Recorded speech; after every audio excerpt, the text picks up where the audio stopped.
T'es pas alpiniste, tu vas pas réussir l'Everest. Ok. Tu sais pas courir, tu vas pas pouvoir finir un marathon. Ok. Tu es une femme, tu ne vas pas pouvoir entreprendre dans un milieu masculin.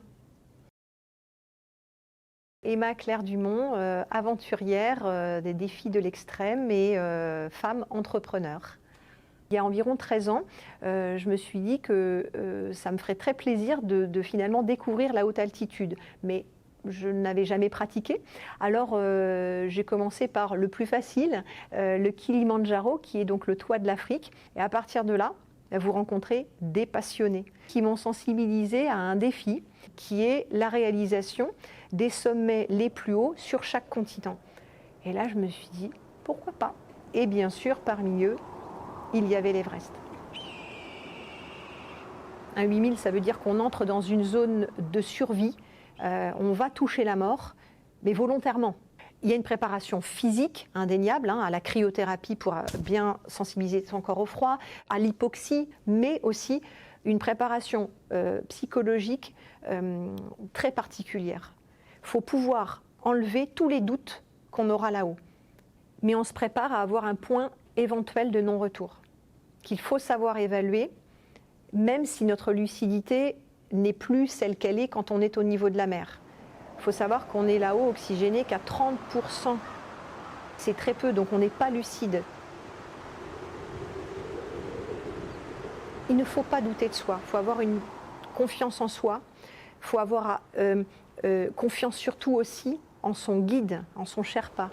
Vous êtes avec lui et lui seul à la vie, à la mort, dans ce projet, dans cette montée et dans la descente.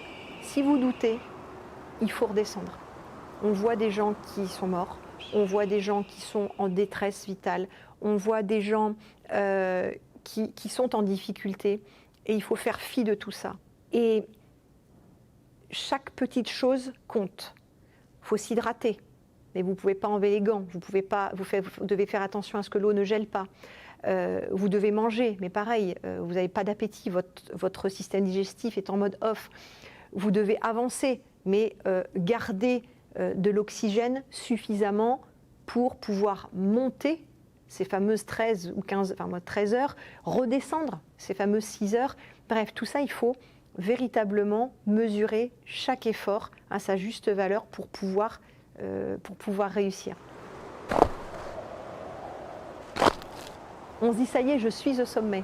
On a envie d'être euphorique, mais on ne peut pas, parce qu'il faut redescendre et il ne faut surtout pas surconsommer d'oxygène. Alors, on pense à ses proches. Moi, j'ai tout de suite pensé à appeler par la petite balise qui me permettait d'être suivie par mes proches via un satellite. J'ai tout de suite pensé à leur dire, ça y est, j'y suis.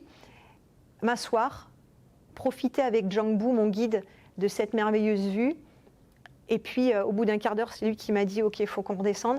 Mais j'ai eu vraiment un bonheur extrême. Aïe, j'avais réussi ce pourquoi je me préparais depuis des années. Et voilà, on concrétise un rêve.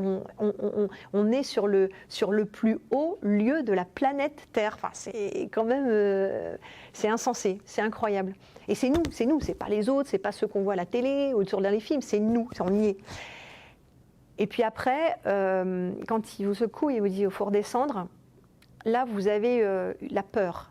Parce que vous savez toute la difficulté que vous avez eu à monter et on vous a prévenu. C'est la descente qui est aussi extrêmement difficile parce que vous êtes épuisé, parce que vous vous relâchez et il ne faut pas se relâcher.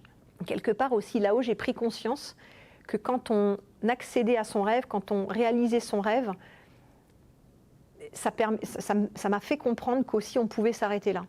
En tant que femme, on peut se créer sa propre vie, saisir sa chance, parce que la chance, elle n'arrive pas comme ça, et on peut construire de belles choses. On peut construire sa propre vie, de sa propre initiative, et pas seulement suivre des chemins qu'on nous a prédestinés ou qu'on nous incite à faire parce que c'est plus convenable de le faire comme ça.